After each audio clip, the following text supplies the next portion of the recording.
She didn't run away, Elliot. She died. And she made sure you'd find out exactly who kept that from you. On the morning of his wedding to Vanessa Ashford, Elliot Whitmore believed the woman he once loved had taken money and walked away without looking back. He had spent 8 months convincing himself that was the truth, because the alternative was something he hadn't been willing to face. Then a 3-year-old boy appeared at the chapel doors, alone, holding a sealed envelope and asking for his daddy. The little boy's name was Noah. His mother's name was Clara Meadows, and Clara had been dead for 3 weeks. But she had planned for this moment long before she closed her eyes for the last time, leaving behind not a farewell, but a reckoning that no amount of money or careful silence could undo. The wrong kind of perfect. The tie was too tight. Elliot Whitmore stood in front of the mirror in the East Wing dressing room of Ashford Hall, technically his family's leased venue for the occasion, though Vanessa had made every decision about the space as though she'd owned it for decades. And he adjusted the silk knot for the 4th time in 10 minutes. It didn't help. The tightness wasn't in the fabric. He knew that. He'd known it since he woke up at 4 in the morning and lay in the dark listening to the Atlantic somewhere beyond the manicured grounds, unable to name exactly what was sitting on his chest. His best man, Derek Chew, stood behind him with a glass of bourbon he hadn't touched either. "You look like a man about to testify in front of a Senate committee," Derek said. "Not a man about to get married." "I'm fine," Elliot said. "You've said that 3 times. Then you should have stopped asking." Derek set the glass down on the antique side table and straightened his own jacket. He had known Elliot since their first year at Wharton, had watched him navigate 2 hostile takeovers, a boardroom coup attempt by his own uncle, and the quiet collapse of a relationship 14 months ago that Elliot had never fully explained. Derek had learned over the years that when Elliot said he was fine, in that particular flat tone, the correct response was silence. The dressing room smelled like cedar and cut flowers, gardenias, Vanessa's choice. An arrangement of them had been placed on every surface like white sentinels. Through the tall windows, Elliot could see the grounds of the estate laid out in the June morning light, the rows of white chairs on the lawn, the floral arch at the end of the stone path, the discreet cluster of photographers near the perimeter. 140 guests, 2 families whose combined portfolios controlled a significant slice of the New England hospitality and real estate market. A merger that had been in negotiation for 3 years before it quietly became a marriage proposal instead. He looked at his reflection and tried to locate the feeling he was supposed to have. There was a knock at the door. His mother, Eleanor Whitmore, entered without waiting. She had never waited for permission in her life, and she wasn't about to start now. She was dressed in champagne silk, her silver hair set in the precise architectural wave she'd worn to every significant event for the past 30 years. She looked at him the way she always looked at him, assessing, adjusting, finding the one thing slightly out of place. "Your pocket square is crooked," she said. "Good morning to you too, Mother." She crossed the room and fixed it herself, her fingers efficient and cool. "Vanessa is ready. She looks beautiful. The ceremony starts in 40 minutes. She stepped back and studied him. "You look pale." "I didn't sleep well." No one sleeps well the night before their wedding. That's normal. She said the word normal like a gentle command, a reminder that whatever he was feeling, the appropriate response was to set it aside and proceed. Eleanor Whitmore had built her entire life on the principle that feelings were whether you acknowledged them briefly, dressed for them practically, and went on with your day. "The Ashfords are already seated." Gerald Ashford asked about the timeline for the governance restructuring announcement. "I told him after the reception, not before. I don't want business language near the ceremony." "That's a reasonable instinct," Elliot said. "Are you all right?" The question surprised him, not because she asked it, but because of the way she asked it. Without the usual brisk efficiency, just the question left open. "Yes," he said. And then, because the silence stretched half a second too long, "I was thinking about something. Someone. It doesn't matter." Eleanor held his gaze for a moment. She had always been better at reading him than he gave her credit for. She simply chose most of the time not to say what she read. She smoothed the lapel of his jacket once and turned toward the door. 40 minutes, she said. Don't be late to your own wedding. She left. Derek picked up his bourbon and finally took a sip. Elliot turned back to the mirror. The someone he'd been thinking about was Clara Meadows. He didn't let himself think about her often.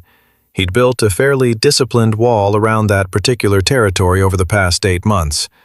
But today, for reasons he couldn't fully rationalize, the wall had developed a crack at approximately 4 in the morning, and he hadn't been able to repair it since. Clara, who had worked as a private household manager for the Whitmore estate in Providence for 2 years. Clara, who had a dry, unhurried sense of humor and an absolute refusal to be impressed by anything that money had purchased, which had been, paradoxically, the thing that impressed him most. Clara, whom he had fallen into something, with something he had never named properly, because naming it would have required a confrontation with his family that he'd been putting off indefinitely. Clara, who had accepted a sum of money from Vanessa 8 months ago. This was what Vanessa had told him, what she'd shown him on paper, and left Providence without a word to him, without a note, without a call, without even collecting the last of her personal belongings from the staff cottage. Vanessa had been straightforward about it, which he'd grudgingly respected at the time. She'd told him within a week of it happening, shown him the wire transfer record, explained that she'd offered Clara a generous settlement because the situation was becoming complicated, and she thought it was the kinder thing to do for everyone involved. Clara had accepted, without hesitation, she said, signed the agreement the same day. He had read the wire transfer record. He had not asked to see the agreement itself. He told himself it was because he believed Vanessa, but the truth he'd never examined too closely was that he hadn't asked because he hadn't wanted to see Clara's signature on a document that confirmed she had left without trying to reach him first. He had his pride. It was not always his best feature. Derek said from behind him, "You want to talk about it?" "No," Elliot said. "Okay, let's go." They walked out of the east wing and down the corridor toward the garden. The estate was a hive of controlled activity. Florists making final adjustments, the catering staff in white jackets moving through the service entrance, a string quartet warming up near the garden gate. Elliot shook 2 hands, accepted a brief embrace from his Uncle Richard, who said something about legacy that he didn't fully absorb, and positioned himself at the front of the small chapel at the end of the stone path where the ceremony would begin. The garden chapel at Ashford Hall was not technically a chapel. It was an open-sided stone pavilion with an arched trellis roof draped in white roses and ivy looking out over the sea cliff. It held the 50 closest family members and witnesses, the rest of the guests arranged on the lawn beyond. The officiant, a federal judge who owed Gerald Ashford 3 favors, was already in position. The string quartet shifted into the processional key. Elliot stood at the altar and looked at the faces turned toward him. His mother in the front row composed as carved marble. Derek to his left, the Ashford contingent on the right side, Gerald broad and watchful. Vanessa's mother, Patricia, dabbing her eyes preemptively. He put his hands in front of him and breathed. And then he heard it, a sound from the back of the pavilion that wasn't part of any arrangement, that cut straight through the processional music with the specific quality of something entirely unplanned. A child's voice, high and clear and uncertain the way a very small child sounds when they are trying to be brave in an unfamiliar place. "Daddy." The music stumbled. Not stopped, the quartet didn't stop immediately, but stumbled, the cello a half beat behind, as though the musicians had all shifted their attention involuntarily toward the same point. Elliot turned. At the entrance of the pavilion, between the 2 stone columns wound with white roses, stood a small boy. He was perhaps 3 years old, wearing a collared shirt that was slightly too big for him, and dark trousers with a crease down the front, as though someone had dressed him carefully for an occasion. He had dark hair that needed cutting, and the kind of serious dark eyes that seemed to be working very hard to understand a situation that was too large for him. In one hand, he held a sealed envelope, manila, slightly bent at one corner, the kind that held more than a single page. In the other hand, he held the strap of a small backpack shaped like a bear. He stood there looking at Elliot with an expression of concentrated hope, and said it again more quietly this time, as though he'd already understood that the word had landed wrong in this room full of strangers and flowers and silence. Daddy. 140 people did not breathe. Elliot did not breathe. He was aware in some remote part of his mind of Vanessa appearing at the other end of the path in her wedding gown. She had been mid-processional when the music faltered, and she had stopped, and he could feel without looking directly at her the way her stillness was different from everyone else's stillness, the way it had a quality of controlled alarm rather than simple surprise. The boy's eyes were still on Elliot, dark eyes, direct and patient, the way very young children can sometimes be patient in a way that shames adults. Elliot took one step forward. At the stone entrance of the pavilion, just beyond the columns, stood an elderly woman in a blue cardigan, both hands clasped in front of her. She had not come inside. She stood at the threshold and watched with an expression that was not surprise, that was not distress. It was the expression of someone witnessing something they have known for a long time was coming. When Elliot's eyes found hers, she gave the smallest nod, not a greeting, an acknowledgement. He didn't know her name yet. He would learn it shortly. Her name was Agnes Caldwell, and she had lived next door to Clara Meadows for 6 years, and she had made a promise to a dying woman 3 months ago and had kept it to the hour. She held his gaze for a moment longer, then turned and walked back down the stone path toward the outer gate, disappearing around the hedge. The boy, 3 years old, dark-haired, holding a sealed envelope addressed in handwriting Elliot recognized, before he was close enough to read it properly, took 2 small steps toward him and stopped. "She said you'd know me," the boy said. "She said you'd know." And the handwriting on the envelope tilted slightly to the right, in the way it always was, with the capital E looped the same way it always had been, read simply. "For Elliot, from Clara. Please read it when everyone can hear." Elliot crouched down to the boy's level. His dress trousers hit the stone floor of the pavilion. He was aware of every eye in the room on him. He was aware of Vanessa, still at the end of the path, still not moving. He was aware of his mother in the front row, and of Derek behind him, and of the judge with his prepared remarks, and of none of it, in any way that mattered. "What's your name?"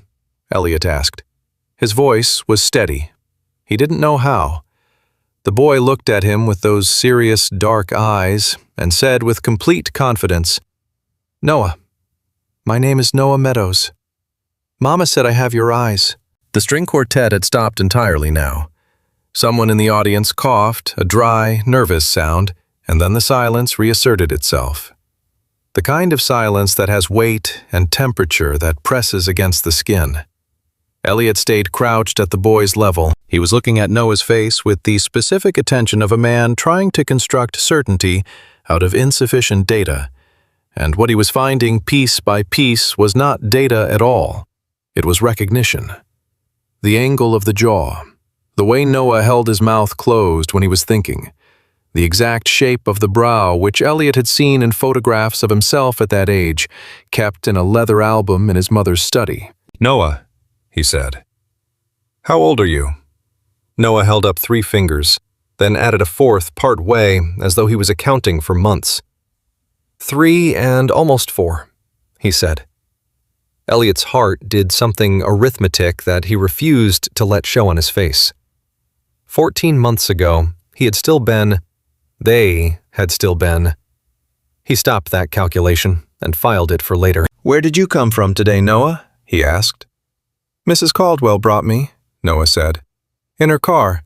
She said it was important that I come today and not another day, and I had to give you the envelope from Mama, and I had to make sure you got it your own self and not give it to anybody else." He delivered this with the gravity of a child who has been entrusted with a serious task and is taking it very seriously. Then he glanced around at the decorated pavilion, at the hundreds of white roses at the altar, and said with simple curiosity, "Is this a party?" Something like that, Elliot said. Mama liked parties, Noah said. He said it in the past tense naturally, without distress, the way small children sometimes speak about things they have absorbed before fully understanding them. She said they were better when people stopped trying to make everything perfect. Behind Elliot, he heard his mother rise from her seat. Eleanor Whitmore's footstep on stone was distinctive, even in heels. Even on an unfamiliar surface, it carried a specific quality of purpose. She appeared at Elliot's shoulder and looked down at Noah with an expression he had not seen on her face in a very long time, unguarded. "Is someone with this child?" she said, not unkindly. Loudly enough to carry, which was both a question and a management of the room. "Mrs. Caldwell," Elliot said. "She was at the gate. She's gone now." "She said she'd wait outside," Noah offered helpfully. "She said grown-ups sometimes need a minute." Eleanor looked at her son. Something passed between them, not agreement exactly, but an acknowledgement that whatever was happening was not going to be resolved in the next 60 seconds. And that the 140 people behind them in folding chairs and their best clothes were going to have to wait. "Elliot," this was Vanessa's voice. She had come down the path, he heard the soft sound of her gown on the stone, and she stopped about 8 feet away, which was not a distance that suggested urgency or warmth. It was the distance of someone calculating. Her voice was composed with a texture underneath it that he would have missed 6 months ago. He didn't miss it now. "This is clearly some kind of misunderstanding. Let security handle it, and we can—" "He's 3 years old, Vanessa," Elliot said. He didn't turn around when he said it. "I'm aware of that. That doesn't mean he came alone." He did turn, now rising to his full height, the envelope still in his hand, because Noah had placed it there when Elliot crouched down, transferring the cargo he'd been carrying, with the solemnity of a relay baton. "A 3-year-old boy came to my wedding alone, with a letter asking for me by name. I'm going to find out what that means before I do anything else." Vanessa looked at him. Under the veil, under the composed expression and the perfect makeup and the 4 months of wedding planning that had gone into every detail of this morning, something moved across her face. It was fast, and it was gone before anyone else in the pavilion would have caught it. But Elliot had been watching her face for almost a year, and he caught it, clearly. It was not confusion. It was the expression of someone who has been waiting for a specific thing to go wrong, and has just seen it begin to go wrong. "The guests," she started. "Derek," Elliot said. Derek, who had been standing behind him in motionless solidarity for the past 4 minutes, straightened immediately. "On it," he said, a reflex from a decade of being Elliot's most reliable person in the moments when Elliot needed something done without explanation. He turned to the assembly and said in the calm and authoritative tone of a man who had chaired enough contentious shareholder meetings to manage a room under pressure, "Ladies and gentlemen, we're going to take a brief intermission. Please enjoy the refreshments at the garden tables. We'll be with you shortly. Thank you for your patience." There was the sound of chairs and murmuring, and the careful shuffle of 140 people not wanting to seem as curious as they were. Gerald Ashford didn't move for a long moment. His broad face turned toward the pavilion with an expression of careful blankness. Then Patricia touched his arm, and he rose, and the room began to empty slowly, with the specific reluctance of people who know they're missing something significant. Eleanor spoke quietly to 2 of the estate staff and directed them to the refreshment tables. She had the ability to run logistics and take stock of a crisis simultaneously. It was Elliot had always thought her most useful quality. He looked down at the envelope in his hand. "For Elliot, from Clara. Please read it when everyone can hear."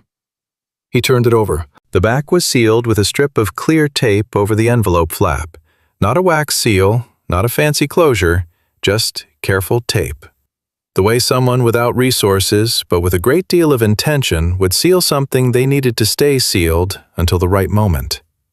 Noah had settled onto one of the stone steps at the edge of the pavilion with his bare backpack in his lap, watching Elliot with patient, dark eyes. He didn't seem afraid exactly. He seemed tired, the kind of tired that isn't physical. "Have you eaten today?" Elliot asked him. Noah considered this. Mrs. Caldwell gave me a granola bar in the car. Are you still hungry? Noah nodded. A little. Elliot caught the eye of one of the catering staff hovering near the service entrance and made a brief request. The young woman nodded and disappeared toward the kitchen. Vanessa had not left the pavilion. She stood 10 feet away with her hands folded in front of her, and now that the guests were filing out, the composed expression had returned fully, the one that Elliot had initially read as grace under pressure, but had gradually come to understand was something more deliberate than grace. It was performance. Not in a cruel way. Vanessa Ashford was not, he had concluded over many months of careful observation, a cruel person. She was a strategic one. There was a difference, though the distance between them was narrower than people assumed. "I'd like to speak to you privately," she said, "before you open that." "No," Elliot said. A pause. "Elliot." She wrote it to be read when everyone could hear. He held up the envelope slightly. "That's what it says. I'm going to honor that." Another pause. Longer this time. Vanessa looked at the envelope with an expression that she tried to keep neutral, but that landed slightly wrong. There was too much stillness in it. The kind of stillness that comes from actively suppressing movement, rather than from genuine calm. "You don't know what's in that letter," she said. "I know," he said. "That's why I'm going to read it." He looked down at Noah again. The boy was now carefully unzipping a pocket of his bare backpack and extracting a small toy truck, which he set on the stone step beside him, with the focused satisfaction of someone doing the one thing that makes sense in a confusing situation. Elliot watched him for a moment. The angle of Noah's head when he concentrated, the way he held his mouth. He had his pride. He had spent 8 months using it like a wall. He could feel the wall coming down, stone by stone, in the morning light of a wedding that had been from the beginning the wrong kind of perfect. The catering staff returned with a small plate sliced fruit, a piece of bread, a cup of juice with a straw, and set it quietly on the step beside Noah, who looked up and said, "Thank you," with the automatic politeness of a child who had been carefully taught manners. He picked up a piece of melon and ate it with concentrated attention. Eleanor had dismissed the remaining staff from the pavilion. Now it was the 4 of them, Elliot, Vanessa, Eleanor, and Derek, who had stayed, because no one had told him to leave and because he was constitutionally incapable of leaving. Elliot alone in a room where something complicated was happening. Vanessa sat down on one of the front row chairs with a movement that was controlled enough to preserve the architecture of her gown. She folded her hands in her lap and looked at Elliot. And for a moment he could see something underneath the performance, a kind of exhaustion, or perhaps something that had once been exhaustion and had hardened into something tougher. "I want you to know," she said, "that whatever is in that envelope, however it's been framed, I made the decision I made because I thought it was the right thing for everyone, including you." "I haven't read it yet," Elliot said, "so I'm not responding to it yet." "I know. I'm saying this before you do so that you have context." He looked at her. "What context would you like me to have?" She held his gaze. "That I acted in good faith."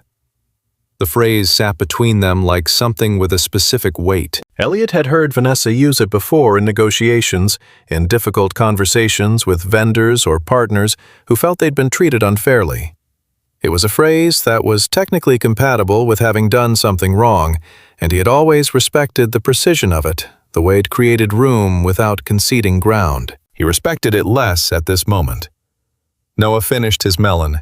He picked up the bread and took a careful bite, and chewed and swallowed. And then he looked at Elliot with those dark eyes and said, unprompted, with the startling directness that small children sometimes deploy, "Mama said you didn't know she was sick. She said it wasn't your fault." The pavilion held the sentence in perfect silence. Elliot went very still. "What did you say?" he asked.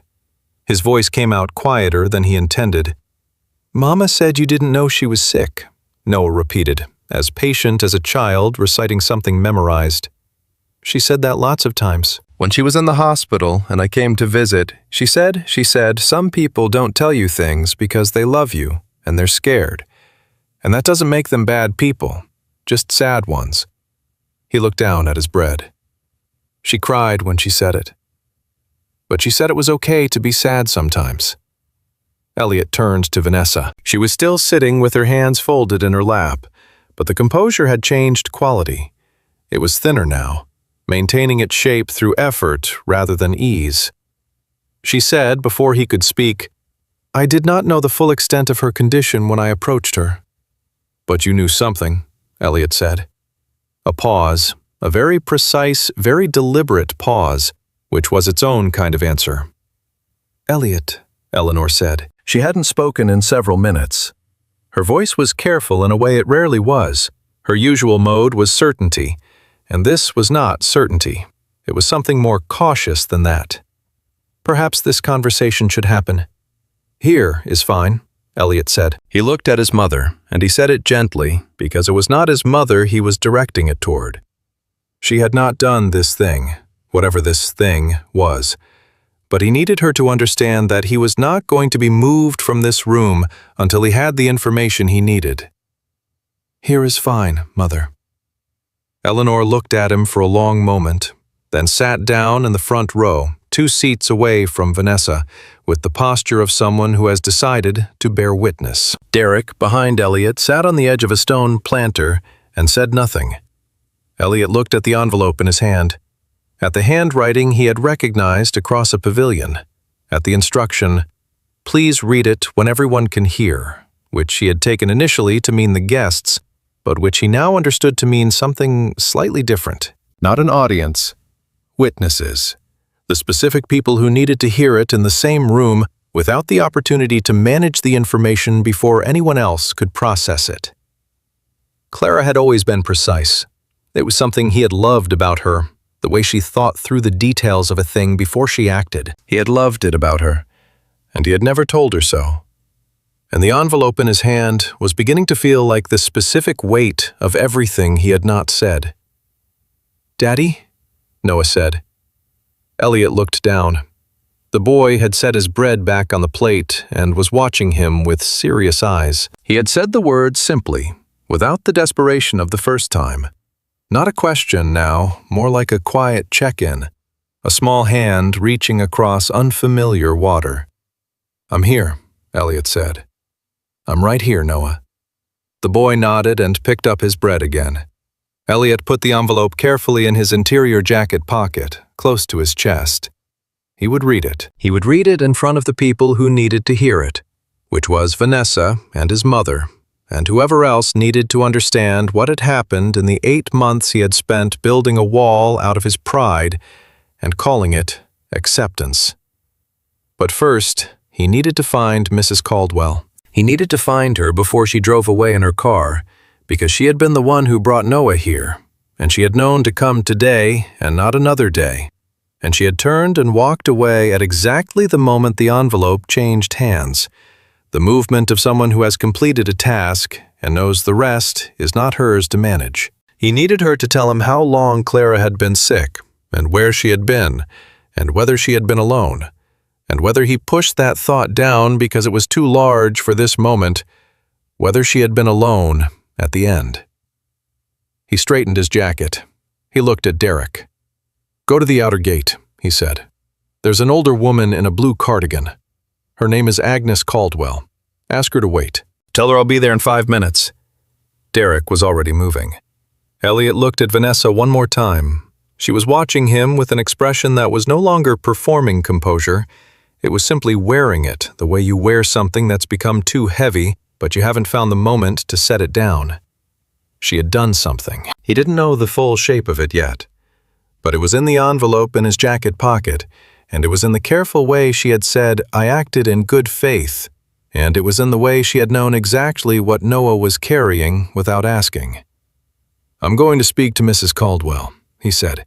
"Stay here." He walked out of the pavilion into the June morning, past the white roses and the empty chairs, toward the outer gate, where an old woman in a blue cardigan was waiting beside a 10-year-old Volvo, and whatever she had to tell him, he was going to listen to every word of it before he said a single thing in reply. Everything she was paid to forget. Agnes Caldwell had the particular stillness of a woman who had already made her peace with the difficult thing before being asked to do it. She stood beside the Volvo with her hands folded and her eyes clear, and when Elliot came through the gate, she didn't step back or step forward. She simply waited, the way she'd been waiting apparently for several months. "Mr. Whitmore," she said. "Mrs. Caldwell." He stopped in front of her. Behind him, he could hear the distant murmur of the guests at the garden tables, the occasional clink of glassware, the low professional hum of an event that had been temporarily redirected. "Thank you for bringing him." "I made a promise," Agnes said. "Clara asked me to bring him on this day, and I told her I would." "How long did you know her?" 6 years. She moved into the rental cottage on Elm Street when Noah was about 6 months old. Before that, I'm not sure she didn't talk much about before. Agnes looked at him steadily. "She talked about you, though, more than she probably would have wanted me to remember." Elliot looked at the hedge, then back at her. "Tell me about the illness," he said. "From the beginning. What you know." Agnes was quiet for a moment, the way someone is quiet when they're deciding not to soften the thing they're about to say. "She was diagnosed about 18 months ago," she said. "Ovarian cancer. By the time they found it, it was already late. She said the early symptoms were easy to explain away. Fatigue. She thought it was stress, working long hours, the single parenting. She was good at explaining things away that she didn't want to face. 18 months ago." Elliot counted backward without wanting to. 18 months ago, he and Clara had still been... He stopped the counting. "Did she? Why didn't she?" "She didn't tell you because she didn't want you to stay out of obligation," Agnes said. Plainly. Without cruelty, but without softening it either. That's what she told me. She said she'd spent her whole life watching her mother be someone's burden, and she'd made up her mind when she was young that she would never be that for anyone. She paused. I told her that was foolish. She said she knew. She did it anyway. The June sun on the stone driveway. The distant sound of the sea. Elliot put his hands in his pockets and breathed. "The woman," he said. "Vanessa Ashford. When did she contact Clara?" Agnes's expression shifted very slightly. Not harder, exactly, but more precise. "About 9 months ago. Clara had just come out of her second round of treatment. She was thin, she was tired, she was trying to keep everything normal for Noah, and it was costing her everything she had." She paused. "Miss Ashford came to the cottage. I saw her car in the driveway. Clara didn't tell me she was coming.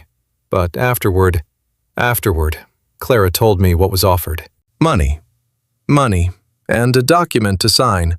Clara told me it was an agreement that she would have no further contact with you or the Whitmore family, and that she would not discuss the relationship or any circumstances surrounding it."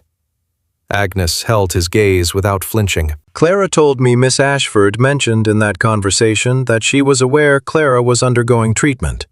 She said she hoped the settlement would help with medical costs." Something cold and specific settled into Elliot's chest. "She knew," he said. "Clara said so, yes." He stood with that for a moment. He turned it over the way you turn something over when you already know what it is, but the knowing is still arriving. Still completing itself, like a wave that started somewhere far out and is only now reaching the shore. "Did Clara take the money?" "Yes," Agnes said. "She did. She said she wasn't going to refuse it out of pride when Noah might need it." She watched him carefully. "She used it to pay off the medical debt, to set up a small account for Noah's care after, to pay the legal costs of the documents she put in that envelope. A beat. Whatever's left is in a savings account in Noah's name. Clara was very precise about money." "She was," Elliot said. He heard his own voice come out different, at that softer, more private. The voice of someone speaking about something they are only now allowing themselves to miss. "Mr. Whitmore," Agnes said, "I need to ask you something. What are you going to do with Noah?" He looked at her. The question was not aggressive. It was not a challenge.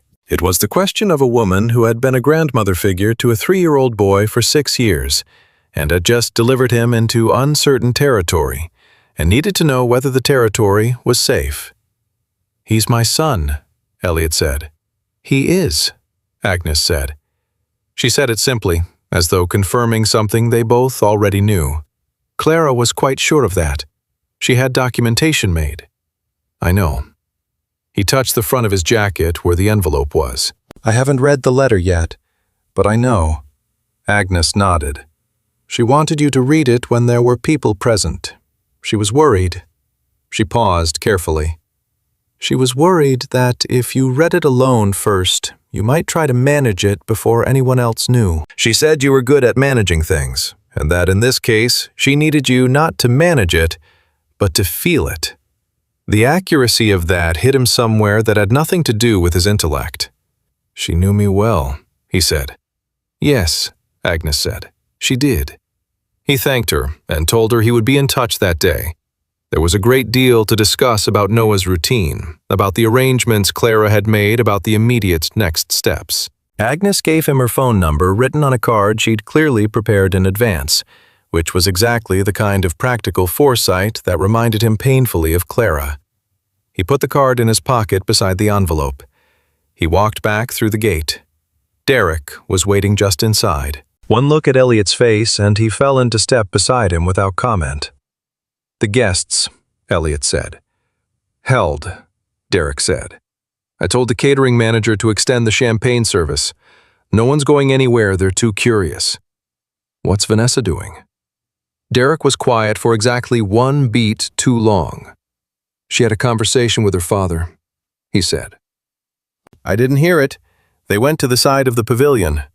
Elliot slowed his pace. "For how long?" "About 4 minutes. And then she went back inside to where your mother was, and Gerald Ashford made a phone call." Elliot considered this. 4 minutes was long enough to deliver a short version of a problem. A phone call from Gerald Ashford could go to a number of places, none of which would be about guest management. "Okay," he said. "Let's go in." Noah was where he'd left him on the stone step with his toy truck and his bare backpack. Eleanor was seated near him, with the careful, not quite relaxed posture of a woman who was trying to seem calm around a child she had not expected to encounter. Vanessa stood near the altar she had moved from the front row chair and positioned herself near the flowers, which had the effect, possibly deliberate, of placing her close to the place where she was supposed to have stood as a bride. She looked at Elliot when he walked in. Something in her eyes asked the question, "What did the old woman tell you?" without her mouth forming the words. "Noah," Elliot said, "can I introduce you to some people?" Noah looked up from his truck. "Okay," he said in the tone of a child who is agnostic about meeting people. Elliot crouched beside him. "This is my mother, Eleanor, and this is my friend, Derek." Noah looked at Eleanor with sober eyes. "Hello," he said. Eleanor said carefully, "Hello, Noah." "You look like the Queen," Noah said. A silence. Then something extraordinarily rare happened on Elliot Whitmore's face. She came very close to smiling. "Do I?" she said. "The one in the picture book," Noah said. "She has a nice hat and a serious face." "You have a serious face too. I think you're probably important." Eleanor looked at her son over Noah's head. The expression was complex enough that Elliot couldn't fully read it in the moment, though he thought he understood part of it. She was looking at this child the way you look at something that has just reorganized your understanding of a situation you thought you had already fully processed. Vanessa from near the altar. "Elliot, we should discuss how to address the guests." "We'll address the guests," he said, "after I read the letter." She was still for a moment. "I really think after I read the letter, Vanessa." He said it without heat, without volume. The evenness of it was its own kind of firmness. He stood. He took the envelope from his jacket. He held it for a moment, looking at Clara's handwriting, the tilt of the letters, the loop of the E, the way she'd written please with a small p, even though it was the beginning of a sentence, because she was always mixing up her capitalization. He'd teased her about it once, and she'd told him that capitalization was an aesthetic choice, not a law, and he'd argued back for 20 minutes just to watch her defend it with complete seriousness. He opened the envelope. Inside were several documents folded together. He set aside the documents for the moment and found the letter 2 pages handwritten, the same slightly tilted script in ink that had dried varying shades as though she'd written it at different times and come back to continue. He looked up at the people in the room. His mother, Derek, Vanessa, Noah, who had set down his truck and was watching with quiet attention. "I'm going to read this out loud," he said, "because she asked me to." Vanessa said nothing.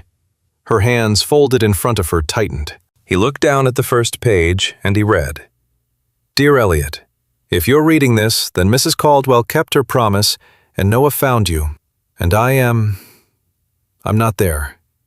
I wrote this in 3 tries, which you probably knew would happen because you always said I edited myself too much. You were right about that, as it turns out. I need to tell you some things, and I need you to hear them in front of people, because I know you. I know that if you read this alone, you would decide what it means before you let yourself feel what it is. So there are witnesses. I'm sorry if that's inconvenient.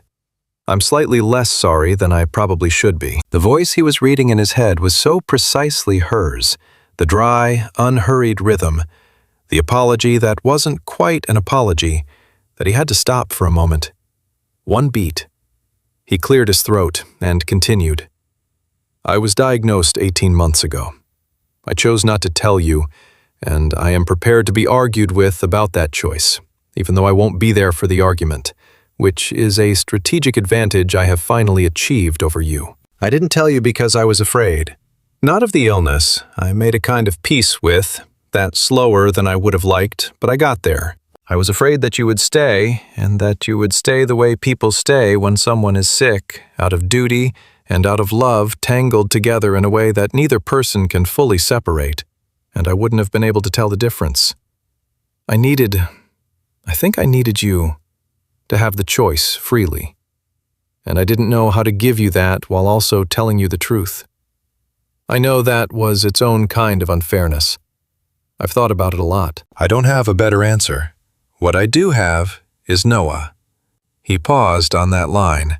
Below him, Noah had come to stand beside his leg at some point while he was reading. The boy had crossed the stone floor and simply stood there, not reaching for him, just near him, in the way small children sometimes stand near something solid when the room feels large. He put his free hand on Noah's shoulder and continued reading. "Noah is yours, Elliot. I have attached the documentation.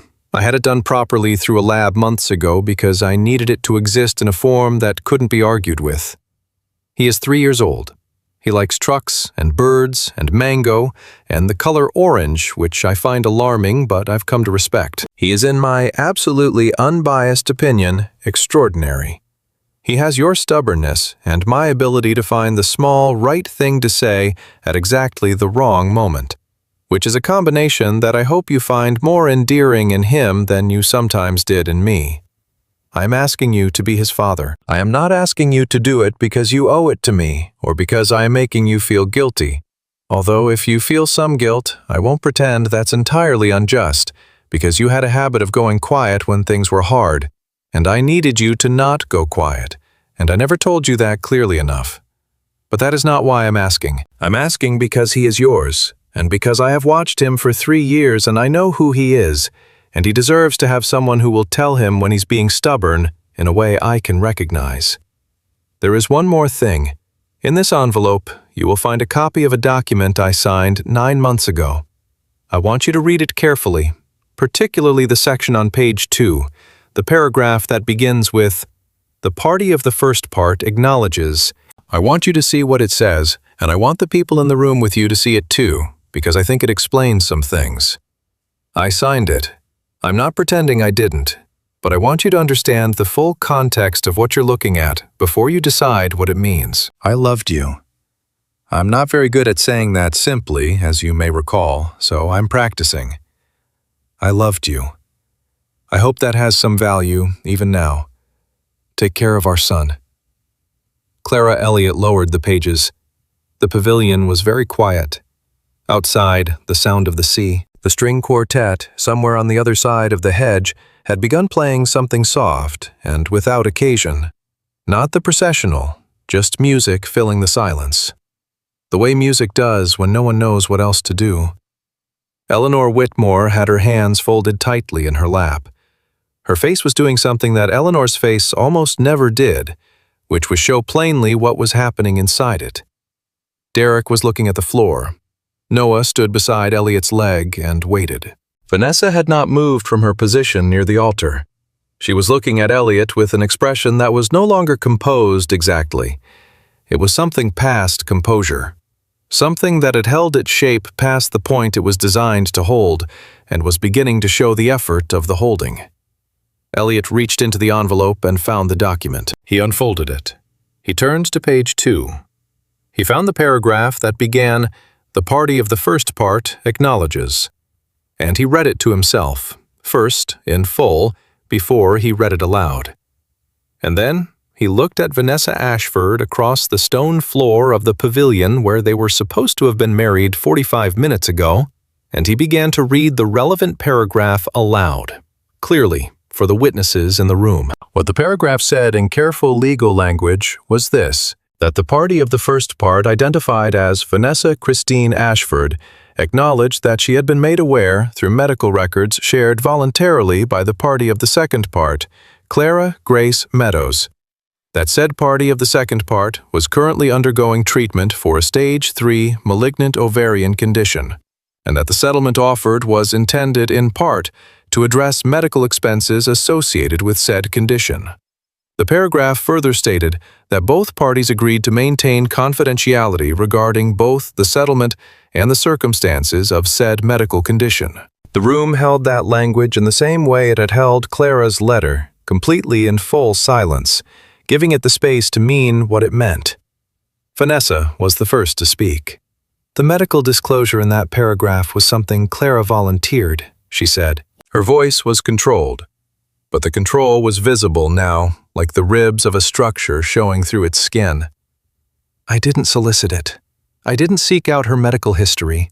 She told me voluntarily." "But you knew," Elliot said. "When you came back to me and told me she'd taken the money and left voluntarily, you knew she was dying." A silence. "I knew she was ill," Vanessa said. "You knew she was dying," he said again.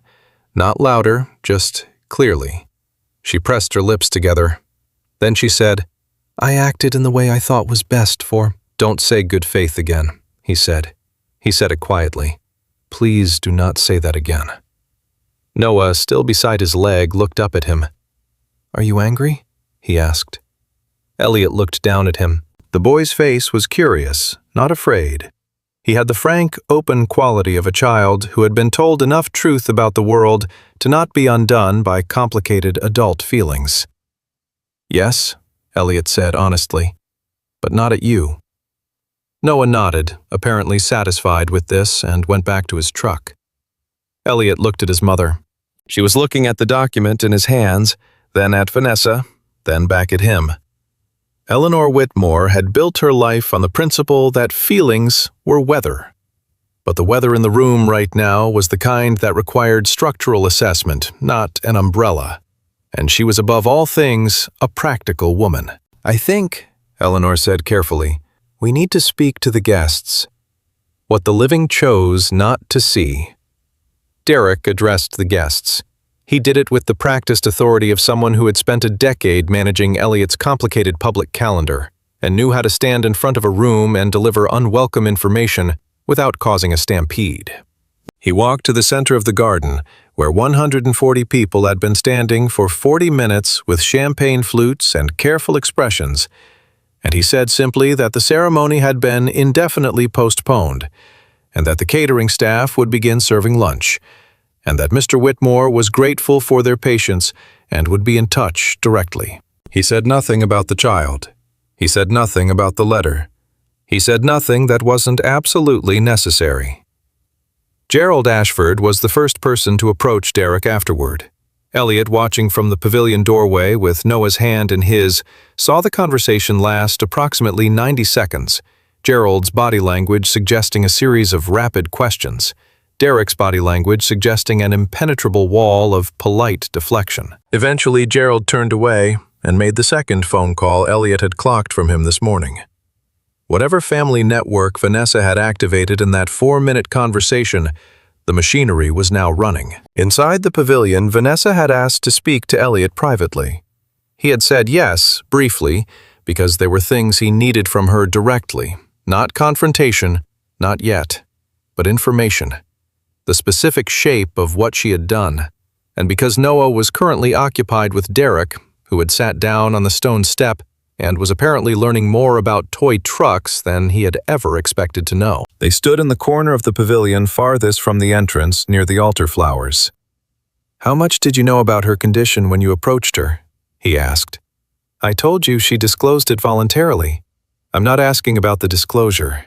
I'm asking about before. Before you went to her cottage, what did you know?" Vanessa was quiet. "Someone told you," he said. Not a question. He'd watched her manage information for almost a year, and he knew the way she processed it. The things she knew had a different texture in her stillness than the things she'd been told. The document hadn't surprised her. The existence of the document had alarmed her, but its content had not. "Someone told you she was sick before you went to her. Who?" A long silence. Then, "The woman who ran her medical billing." Elliot looked at her. "I had a contact," Vanessa said. "I was trying to understand the situation.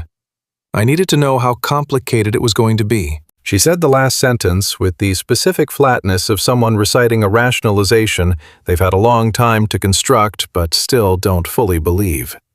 "I found out she was in treatment. I thought if she was dealing with that and with a child, then perhaps a settlement would be genuinely useful to her. I told myself I was offering something real." "She was useful to you," Elliot said. "Because she was already leaving." Vanessa didn't answer. "She was already running out of time," he said. "And you used that." "I didn't." She stopped, started again. "I didn't cause her illness, Elliot." "No," he said. "You didn't." He looked at her. "What you caused was that she spent the last 8 months believing the people she mattered to had moved on. You caused her to handle everything alone because she thought there was no one to ask." He heard his own voice and recognized somewhere underneath the controlled tone something that was going to take a long time to become smaller. "She had a 3-year-old and a terminal diagnosis, and you gave her a piece of paper to sign that made sure she stayed quiet. And then you came back to me, and you let me believe she'd just chosen to leave." Vanessa looked at him with an expression that was, he thought, genuinely complicated. Not simple calculation, not the cartoon of a villain reassessing their cover story. She was a person who had done something real in the service of something she'd wanted badly, and the wanting had required her to look past certain things, and now the things she'd looked past were in the room with them. "I'm not going to ask you to forgive me today," she said. "Good," he said, "because that's not the conversation we're having today." "Then what are we having?" "We're not getting married," he said. "That's the first thing. The second thing is that Noah is my son, and I'm going to need access to everything Clara left. Her documentation, her arrangements, anything pertaining to his care. If there are legal complications from ending this engagement, I'll have my attorney contact yours." He paused. "If your father moves to sue over the merger contract, we'll handle it. But I'm telling you directly as a courtesy before this becomes formal, do not make this harder than it needs to be." Vanessa looked at him for a long moment. "My family is going to have questions about the liability exposure from—" "Your family's liability questions," he said, "are your family's to answer." She looked away. Out toward the sea cliff view beyond the pavilion arches where the Atlantic sat blue and enormous and indifferent. She stood with it for a moment. Then she said quietly, not quite to him, almost to herself, "I did want you to be happy. I know it doesn't address anything." But it was true. Elliot had no response to this that wouldn't require more from him than he had available.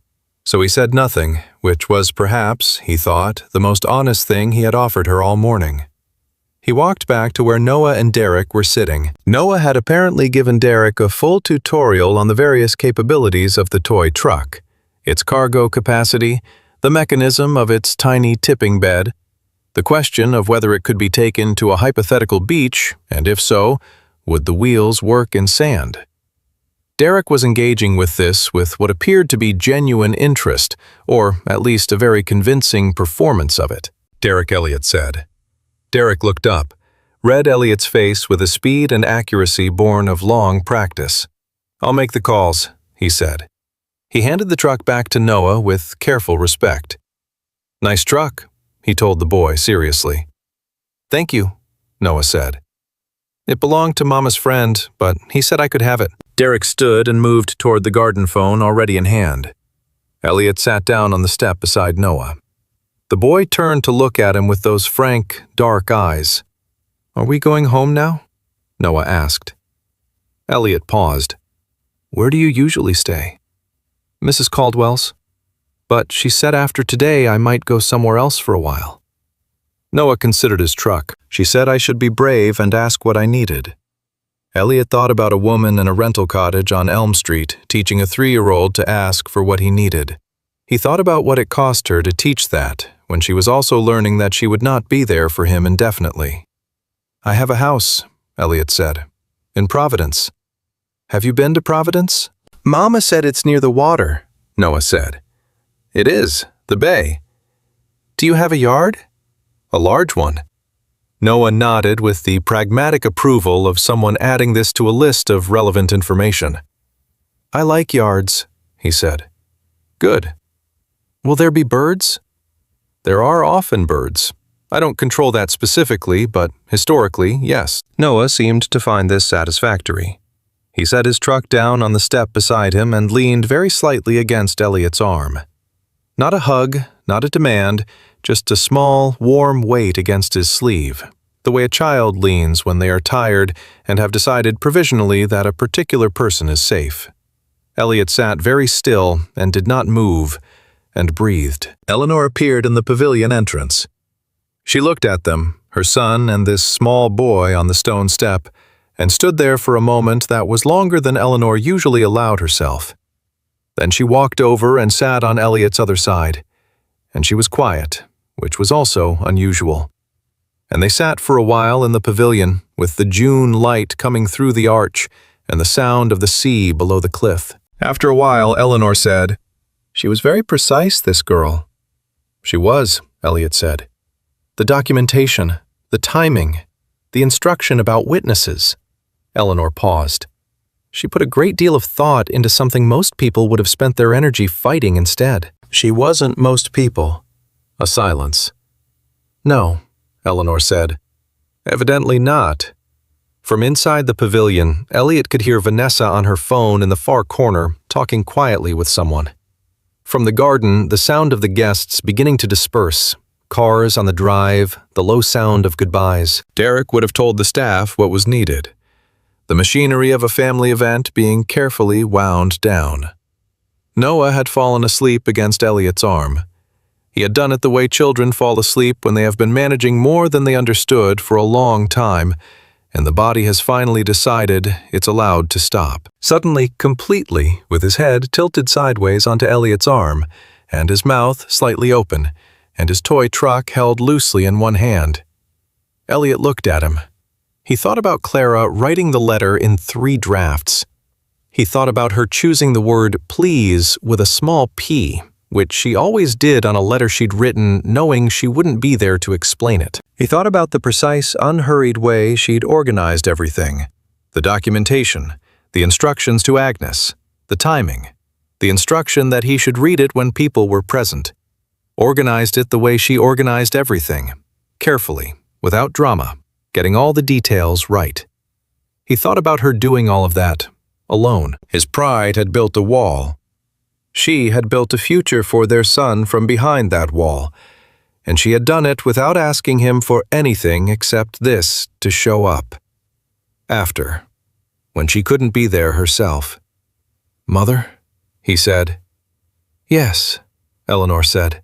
"I need your help with something." She looked at him. He could see her making the same calculation she had been making since the moment Noah walked into the pavilion, weighing, adjusting, revising. Eleanor Whitmore was not an easy woman to know, but she was when she understood what was required, an extremely capable one. "Tell me what you need," she said. "I need to go back to Mrs. Caldwell's tonight and get whatever Noah's things are. I need legal to look at the documentation Clara put in that envelope and confirm the paternity claim formally, though I already know what it'll say. I need to find out what arrangements Clara made for his care and make sure they're honored." He paused. "And I need to make sure Vanessa doesn't do anything in the next 24 hours that complicates what's already a complicated situation." Eleanor was quiet for a moment, doing what he'd always privately called her structural assessment, mapping the problem, identifying the load-bearing elements, deciding where to apply force and where to let things settle. "I can handle Vanessa," she said, "in the sense of managing any immediate statements. Gerald is another matter. He'll move quickly on the merger contract. That needs your legal team's full attention today." "I know. And the boy?" She looked at Noah sleeping against Elliot's arm with the expression of someone meeting a new variable and finding it against all expectation not unwelcome. "What does he need today, specifically?" Elliot looked at his son. "He needs to not be handed to a stranger again," he said. "He's been handed to strangers enough for one day." Eleanor nodded. Then she did something unexpected. She reached out and very gently, with one finger, moved a piece of hair off Noah's forehead. She did it with the specific awkwardness of a woman who is deeply unaccustomed to small children, but who has decided that the awkwardness is not a reason to abstain. Noah didn't wake up. He shifted slightly and settled deeper against Elliot's arm. "All right," Eleanor said. She stood and smoothed her champagne silk and looked at the ruined remains of the morning's careful perfection. The flowers, the altar, the 200 glasses of champagne that had been opened but not toasted, with the expression of someone who has accepted a situation fully and is now proceeding to manage it. "I'll start with Gerald," she said. She left. Elliot sat with his sleeping son and thought about everything he hadn't asked and everything he hadn't said, and the 8 months he had spent telling himself that a wall was the same thing as acceptance. He thought about the document in his jacket pocket, about the paragraph with Vanessa's signature, about the careful legal language that had confirmed in writing what Vanessa already knew when she stood in front of a dying woman's door and offered her a check. He thought about what he owed Clara now that he couldn't pay it to her directly. The answer was specific. It was not complicated. It was the weight against his arm breathing slowly, holding a toy truck. 30 feet away, Vanessa ended her phone call and stood in silence near the altar flowers that had been arranged for a wedding that wasn't going to happen. She was looking at Elliot and Noah with an expression he didn't have the precise word for. Not guilt, exactly, not regret, exactly, but something in the neighborhood of both. Something that had arrived too late to change anything. He didn't look at her. He looked at the sea beyond the arch, and at the boy sleeping against him. And he let himself, for the first time in 8 months, stop being fine. The afternoon came slowly into the pavilion, shifting the light from the sharp clarity of late morning to something softer and longer that fell across the stone floor in broad bands. Noah slept for nearly an hour. Elliot didn't move. He used the time in the way he used most waiting time, to think systematically. It was his best skill, and as Clara had once noted with a directness that had landed somewhere between observation and critique, his most frequent hiding place. But there was nothing else to do right now. His legal team was being activated. Derek was making calls, his mother was managing the immediate family politics, and so he let himself think. And what he thought about this time was not logistics. He thought about the first time he'd noticed Clara was different. He'd hired her at the recommendation of his estate manager. She had an impeccable reference from the family she'd worked for previously, a reputation for being discreet, capable, and entirely uninterested in the particular social dynamics of wealthy households. That last quality the estate manager had told him was the rarest. He'd meet her and decide. He'd met her in the kitchen of the Providence House on a Tuesday in March 2.5 years ago. She'd been going through the pantry inventory with a clipboard, and she had not looked up when he came in, which he found briefly startling. Most new members of his household staff arranged a formal greeting for the first meeting with the employer. It was a standard professional courtesy. But after a moment, she'd said, without looking up from her clipboard, "The vacuum sealer in the third drawer is broken. The replacement parts are discontinued, but I found a compatible model online for $42. Should I order it, or would you prefer to get a different brand entirely?" He'd said he had no preference about the vacuum sealer. "Good," she'd said. "Then I'll use my judgment." She'd finally looked up. Dark eyes, a face that was more interesting than conventionally pretty, expression completely neutral in the way of someone who had decided not to perform pleasantness, just because the situation seems to call for it. She held his gaze for exactly as long as was normal, then looked back at her clipboard. He'd thought, for the first time in a very long time, this one is going to be interesting. He'd been right about that, and in more ways than he'd anticipated. It had taken 7 months before anything happened, 7 months of professional clarity that he had maintained with more effort than he'd admitted to himself, because she was a member of his household staff, and he was not willing to be the person who complicated that. She had been, for her part, equally contained. He wasn't sure if that was professionalism or disinterest, or something else. She was difficult to read below the surface, in the particular way of people who have learned that showing their hand costs them something. What changed it was a specific evening in October. He'd been working late, and she'd been finishing her administrative work in the house office, and they'd both ended up in the kitchen at 11 in the evening, both of them slightly overtired, and she'd made tea without asking if he wanted any, and set a cup in front of him and said, "You've said 4 versions of the same thing in the last 3 emails you sent. You should stop and sleep." He'd said, "You read my emails?" She'd said, "I can hear you typing the same sentence repeatedly from down the hall. It's distinctive." And then she'd looked at him over her tea with those clear, dark eyes and added, "Also, you're talking to yourself." He hadn't been aware he was doing that. She'd gone back to her own work without comment, and he'd drunk his tea, and 2 weeks later, he'd told her that he thought they should acknowledge that the situation had shifted, and he'd rather be honest about it than professional about it, if she was willing. She'd said, "I was wondering when you'd catch up." He'd said he found that extremely unfair. She'd said, "I know." That had been 14 months ago. He had been, during those months, more careful with her than he was with most things careful, in a way that was not his default mode, that required something of him, because she was the kind of person you were careful with if you were paying attention. And he had been paying attention. He had also been, he understood now, with the specific pain of retrospect, careful in certain ways that had cost them something.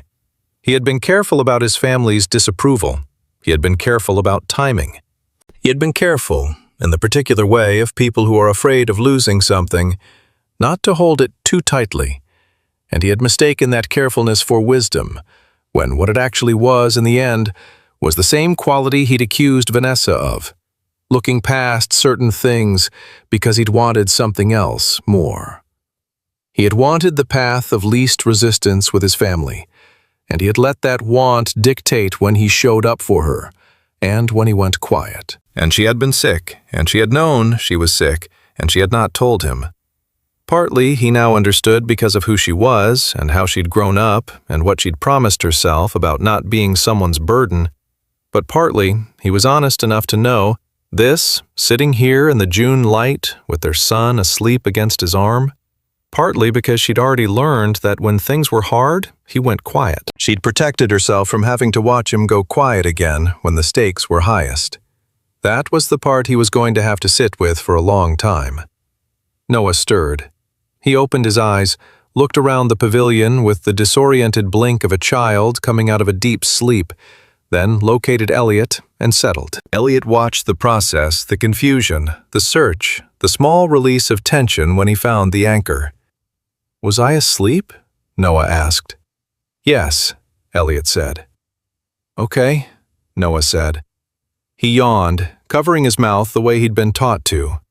Then he looked at the pavilion, at the flowers, the altar, the arch with the white roses, with fresh eyes. "It's pretty," he said, "like a garden inside." "It was supposed to be a wedding," Elliot said. Noah thought about this. "Are you sad it didn't happen?" Elliot considered the question.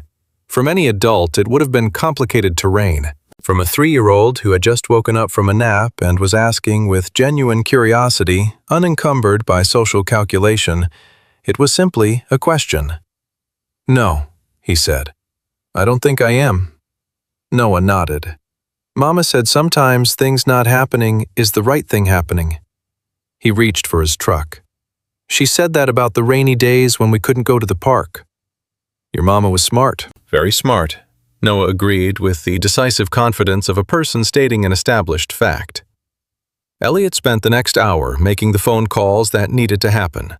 He walked to the garden's far edge near the stone wall above the sea cliff, and he spoke to his legal team's lead attorney, a woman named Helen Park, who had handled 3 of the Whitmore family's most sensitive corporate matters, and who did not exhibit surprise easily. He gave her the summary, the key documents in the envelope, the name she needed.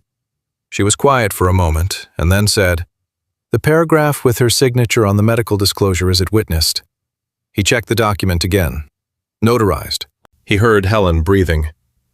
"All right," she said. "That's something." "What does it give us?" "Potentially quite a bit, depending on whether there's anything in the merger contract governing representations of good faith by both parties." A pause. "I'll need to look at the merger documentation tonight. Can you have Derek send me the relevant files?" "He's already been told to expect your call." "Good." Another pause. "Mr. Whitmore, the child." "My son," Elliot said. A very brief silence. "Of course. The documentation in the envelope. The ADN testing? You said it was done through a lab." Clara included the lab report. "It's formal. She was thorough." "She was," Helen said, with the specific tone of an attorney encountering a piece of evidence that is better prepared than most. "We'll want a formal legal acknowledgement filed as soon as possible. I can have the paperwork ready Monday morning if you're available." "I'll be available." He ended the call and stood at the sea cliff edge for a moment, looking at the Atlantic. The water was the deep blue it got in June, the kind of blue that looks calm from a distance and contains enormous force up close. He had loved the sea since he was small. His first clear memory was standing on a similar cliff with his father, who had pointed at the horizon and said something about the fact that you couldn't see what was over it, not being the same as nothing being there. His father had been better at those kinds of things than his mother. He had died when Elliot was 16, which had been long enough ago now that the grief had become a part of the landscape rather than an emergency. But on certain days, in certain lights, he still felt the precise shape of the absence. He wondered if Noah would feel that. He wondered what shape the absence would take for a boy who had been 3 when his mother died, who would not have the memories that grief requires to be specific, who would have instead the presence of it as a fact of his whole life, like the color of his eyes or the sound of the sea. He turned back toward the pavilion. Vanessa was leaving. He could see her at the far end of the garden path, her gown exchanged now for the travel clothes she'd apparently had someone bring from the main estate. Dark trousers, a jacket, heels that were still precise, even in retreat. Her mother was beside her. Gerald Ashford walked 3 paces behind with the set expression of a man who is currently calculating and is not yet finished. She paused when she saw Elliot watching. Across the distance of the garden, the empty chairs, the scattered flowers, the remnants of a morning that had organized itself around a future that no longer existed. They looked at each other for a moment. He didn't gesture, and she didn't gesture, and after a moment, she turned and walked toward the cars. He would deal with what came next when it came. There would be legal processes. There would be Gerald Ashford's phone calls returning in the form of letters from attorneys. There would be the merger contract, which was a significant piece of business that he did not take lightly. And there would be the question of how the Whitmore and Ashford enterprises untangled from the expectations that had been built around this morning. All of that was real, and all of it would require his attention. But it was not the first thing. He went back into the pavilion and sat beside Noah and waited for Derek to come back, and he kept his hand near the boy's small shoulder, and the afternoon moved around them, and the sea was there below the cliff, blue and enormous, full of things you couldn't see from the distance, but that were there regardless. The letter she wrote instead of goodbye. That evening, Elliot sat down in the East Wing study of the Providence House with his legal team, his mother, Derek, and a copy of every document Clara had placed in the envelope. Agnes Caldwell had agreed in a phone call that afternoon to bring Noah's things to the house within the hour, and she'd arrived at 7 with 2 packed bags, Noah's clothes, his books, a specific blanket that the boy had apparently slept with since infancy, and handed them over with the quiet efficiency of someone completing their part of a larger arrangement. She'd spent 20 minutes with Noah in the sitting room, an easy, comfortable visit that suggested the two of them had a long and well-established ease together. And when she left, Noah had hugged her for a long time, and she'd said into his hair, "You call me whenever you want. I'm just a phone call away, my love." Then she'd met Elliot's eyes over the boy's head and given him the same small nod she'd given him at the pavilion gate. Not a greeting and not a farewell, but an acknowledgement. "This task is now yours." Helen Park had been in the study for 2 hours by the time she looked up from the documents and said, "The notarized paragraph in the settlement agreement is going to cause her family significant problems." Elliot was sitting across from her at the long mahogany desk. "Walk me through it." The merger contract between Whitmore Holdings and Ashford Group, Section 14, subsection C, includes a representation clause. Both parties are required to conduct negotiations and all associated activities in good faith and without material omission of information relevant to the partnership.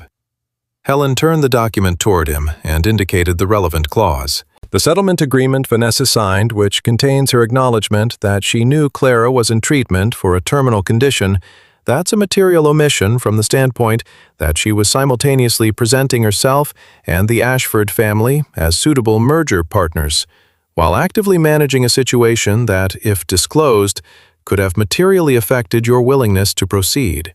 Elliot's mother, seated in the leather chair by the fireplace, said, "She hid the fact that there was a child with a legal claim to the Whitmore bloodline. She didn't know about Noah at the time of the settlement necessarily," Helen said carefully. "She knew about Clara," Elliot said. "She knew Clara had a child. I'd mentioned Noah once in passing, months before. I can't prove she registered it at the time, but she knew enough to know there was complexity. She was choosing to manage rather than disclose." Helen nodded. Even without the child element, the deliberate management of information about a person who had a direct relationship with the other party to the merger, documented, signed, notarized, is something a court would take seriously. The Ashford family will argue Vanessa acted independently and not as an agent of Ashford Group. We'll argue the contrary. It's not a slam dunk, but it's a strong hand. "What about the medical disclosure?" Elliot asked. "Is that actionable separately?" "It's ethically complicated," Helen said.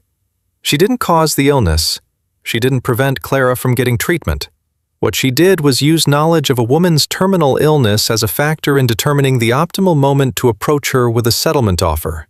And then she concealed that knowledge from the person whose romantic relationship she was managing the exit from." She paused. "That's not a criminal matter, but it becomes relevant to how a court views her good faith in all related matters." Derek, seated near the window with his jacket off and his second coffee of the evening, said, "What's the Ashford family's most likely next move?" "Tonight, nothing. Tomorrow, I'd expect their attorneys to contact us requesting the settlement agreement be returned or destroyed on the basis of confidentiality." Helen looked at Elliot. "Which they agreed to in the contract. Clara technically violated the confidentiality clause by putting a copy in that envelope." A silence. Elliot said. Clara is dead. Yes, Helen said. Which means she can't be sued for it. And you received the document without soliciting it. A child brought it to you in a sealed envelope. Your hands are clean. The question is whether you choose to use what it contains. He thought about that for a moment, about whether using it was right. He thought about the paragraph with Vanessa's signature, about the image of a woman going to a rental cottage on Elm Street, armed with a checkbook and knowledge of a dying woman's medical records, about Clara signing the document with the careful practicality of someone who is not going to let dignity be confused with survival. I'm going to use it, he said. But I want to be clear about what we're using it for. Not to punish her family, not to blow up the Ashford Group's reputation. I want the merger contract dissolved, cleanly, with appropriate compensation to both parties for the administrative costs already incurred. I want a formal, legal settlement that acknowledges the circumstances without requiring litigation. And I want it done quickly because I have other things I need to spend my attention on. He looked at Helen. Can you do that? I can try, Helen said. Ashford's attorneys will push back, but the document is strong leverage toward a negotiated exit. Then negotiate it. Helen made notes. The study was quiet except for the sound of her pen, the fire, the faint presence of Noah in the room above. They'd put him to bed an hour ago, in the spare room that still smelled like old books and hadn't been anyone's bedroom in years, and he'd gone down with the absolute unself-consciousness of a child who has learned to sleep wherever he needs to. Eleanor Whitmore stood and walked to the window. Outside, the Providence house looked over a garden that was dark at this hour, the old apple trees at the far end turning to shadow. There is something I want to say, Eleanor said, still facing the window. The room waited. I made it clear to Elliot approximately a year ago that I preferred he pursue the Ashford engagement rather than continuing in the undefined direction he was going. I was direct about the family's expectations and about what I thought would serve the company's long-term interests. She paused. I did not know about this woman's illness. I want that on record. But I did make choices that made it easier for Elliot not to be direct with her, and for her to feel that she had no place in this family's consideration. Another pause, and then, I'm not sure what the right word for that is. I want to be honest about it before it comes up in another context. The fire moved. Derek looked at his coffee. Elliot looked at his mother's back for a moment. He had not expected this. Eleanor's accounting was usually private, managed internally, not offered to rooms of people. He said, I made those choices too. You didn't make them for me. No, she said, but I created conditions. She turned from the window and walked back to her chair and sat. What that woman did, putting everything together, giving it to the boy to carry, she was making sure it survived her. She couldn't trust that it would survive on its own. She looked at the documents on the desk, then at her son. She didn't trust us to do the right thing without being compelled. She had evidence for that conclusion, Elliot said. Eleanor received this without expression, which was its own kind of receiving. Yes, she said. She did. Helen left at 9:30 with the documents and a clear set of instructions. Derek stayed another half hour and then went to the hotel he'd booked when it became apparent he wasn't driving back to Boston tonight. Squeezing Elliot's shoulder briefly on his way out, in the wordless way that men who have been friends for a decade offer each other acknowledgement that something significant has happened and language hasn't caught up to it yet. Eleanor retired to the guest suite. Elliot went upstairs.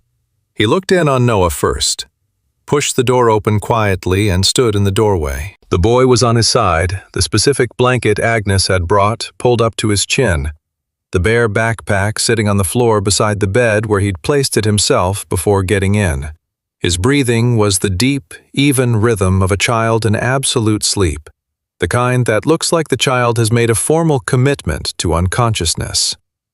Elliot stood there longer than he'd planned. He thought about Clara writing, "He is in my absolutely unbiased opinion, extraordinary." And he thought about her being right. And he thought about all the evenings she had stood in a doorway like this one and watched the boy sleep and known she was running out of doorways. He closed the door softly, and went back downstairs. He sat at the kitchen table, not the formal dining room, not the study, the kitchen, which was the room in the house that felt most like a room people actually lived in. And he poured 2 fingers of whiskey and did not drink it immediately. Then Vanessa called. He'd expected the call tonight, though not quite this late. It was past 10. He answered.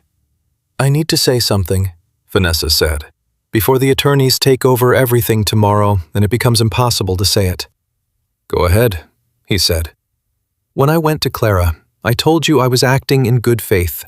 And I know you don't want to hear that phrase again, but I need you to understand what I meant by it." She was quiet for a moment, and when she spoke again, the control in her voice had a different quality.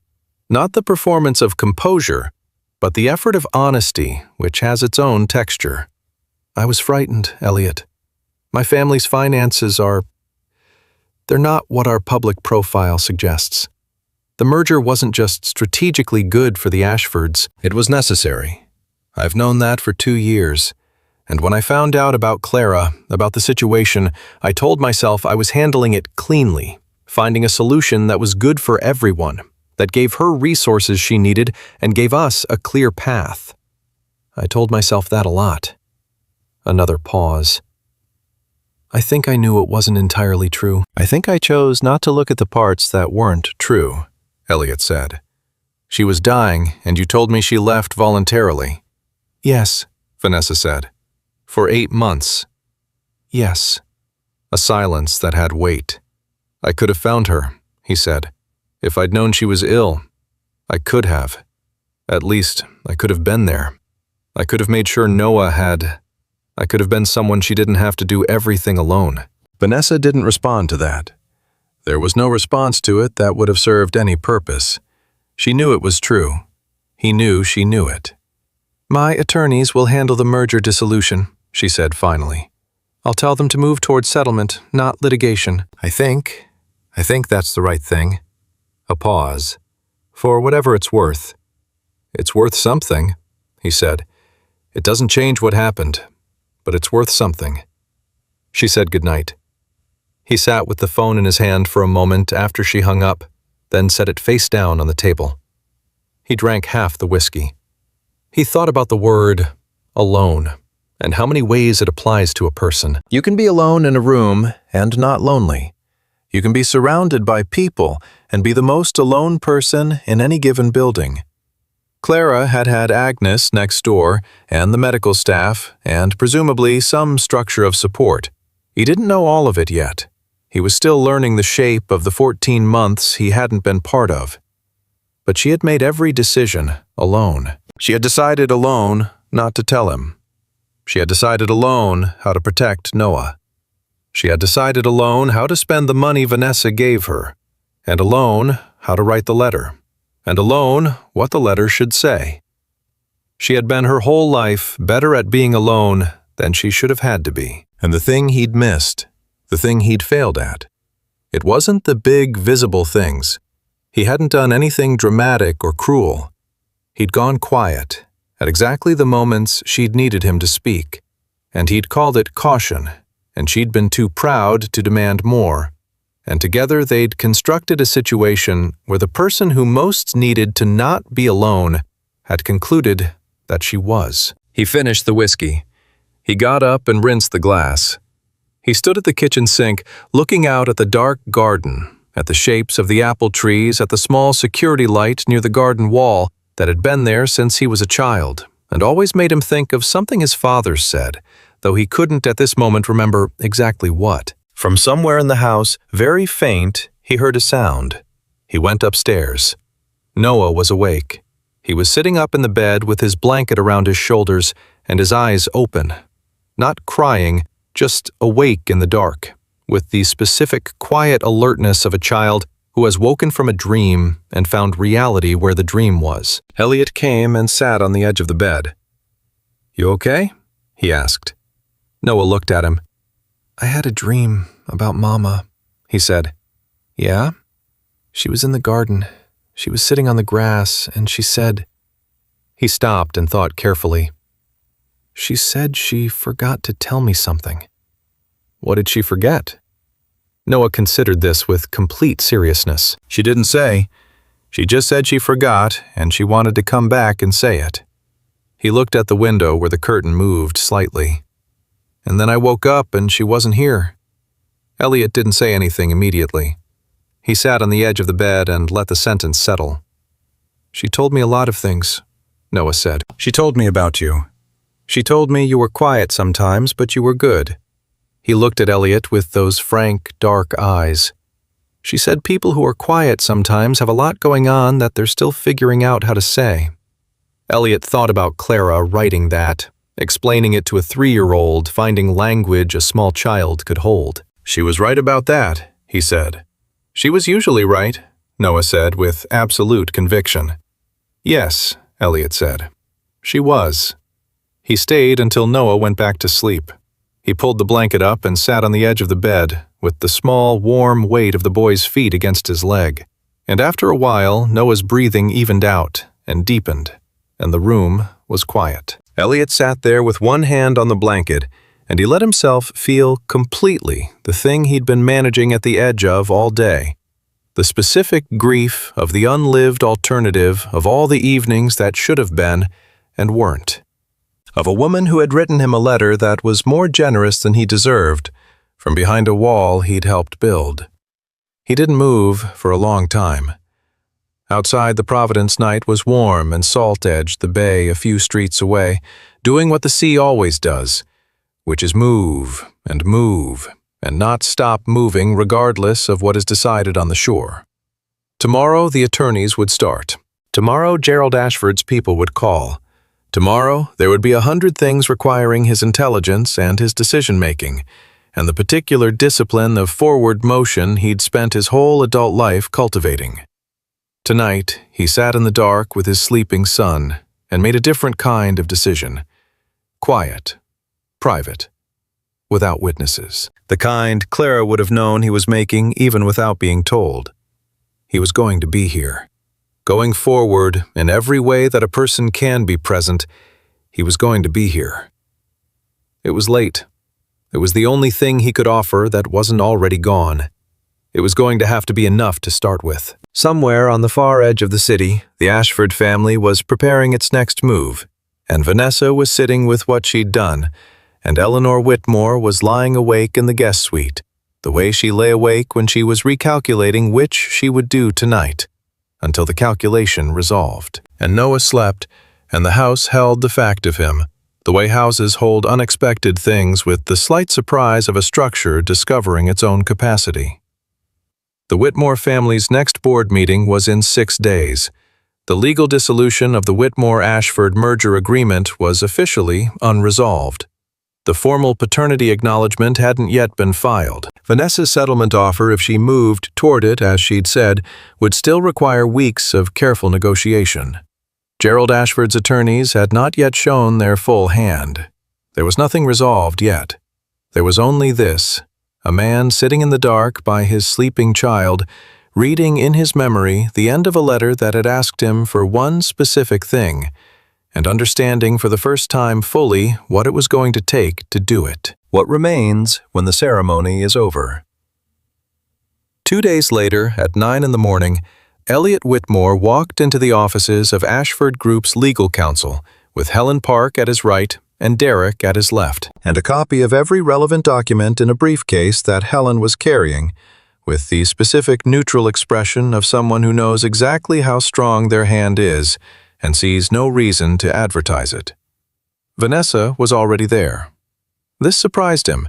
He'd expected Gerald's attorneys to lead with Vanessa, managed at a distance from the proceedings. But she was seated at the conference table when they walked in beside 2 men in dark suits who were introduced as Ashford Group's senior legal advisors, and she was dressed with the kind of precise simplicity that suggested she'd thought carefully about what she was presenting that morning. Not wealth, accountability. Whether or not it was calculated, it was the right read. Gerald Ashford was not in the room. This was also a signal of some kind, though Elliot was still determining what kind. He sat across from Vanessa. Helen arranged the documents. The room had the particular temperature of a space where significant things were about to be said, and everyone in it was managing their awareness of that fact.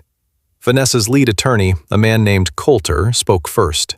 Our client would like to propose a structured dissolution of the merger agreement, acknowledging the extraordinary circumstances, with a settlement figure to be negotiated. In the interest of both parties, and given the sensitivity of the documentation involved, we're prepared to move quickly. He glanced at a document in front of him. There is one additional proposal our client would like to make directly, if Mr. Whitmore is willing to hear it. He's willing, Helen said. Coulter looked at Vanessa. She took that as the signal and spoke. My family's financial position, she said to the table, rather than specifically to Elliot, and then corrected herself and looked directly at him, is not what our public standing suggests. The merger was necessary, not strategically desirable, but genuinely necessary to prevent a significant insolvency exposure in our domestic real estate portfolio. My father arranged the circumstances of this engagement partly for that reason. She paused. I'm telling you this because our attorneys believe it's relevant context for the dissolution terms, and because I don't want to have any more conversations where I'm managing what I tell you. She pressed her lips together. I'm aware that statement is a few days late. Elliot looked at her. He said, I appreciate the disclosure. I'm not asking for credit for it, Vanessa said. I know, he said. I'm giving it anyway. Coulter presented their dissolution proposal. It was reasonable, more reasonable than Elliot had expected, which told him something about how clearly Vanessa had explained the strength of his position to her attorneys. The figure was fair. The terms were clean. There was a confidentiality clause as expected, but it was narrowly written, covering only the financial terms of the dissolution, not the existence of Noah or the circumstances of the settlement with Clara. Helen made 3 revisions, which Elliot approved in the room. 2 were accepted by Coulter immediately. The third, a clause requiring the Ashford Group to cover any legal costs incurred by Elliot in pursuing formal paternity recognition for Noah, prompted a brief, quiet negotiation that lasted 12 minutes and ended with the clause included. Coulter said he'd have the revised agreement to Helen by end of day. The meeting ended. It lasted 45 minutes total, which was for a dissolution of this size and complexity remarkably fast. As they filed out of the conference room, Vanessa fell into step beside Elliot, briefly not by accident. My father is angry, she said. For the record. I assumed. He's going to say things, publicly, eventually, when the story gets out, which it will. She looked straight ahead as they walked. I'm not going to be part of whatever narrative he tries to construct. I want you to know that. Noted, Elliot said. She stopped at the elevator. He stopped as well. They stood for a moment in the corridor, and it was different from all the other moments they'd stood in corridors together over the past year. The formal galas, the family dinners, the business functions where they'd been performing the shape of a future they were building. This was the first time they'd stood in a corridor with nothing between them except what had actually happened. He was beautiful, by the way, Vanessa said. Her voice had changed, slightly quieter, with something in it that wasn't strategy. The boy, at the pavilion. He had her eyes.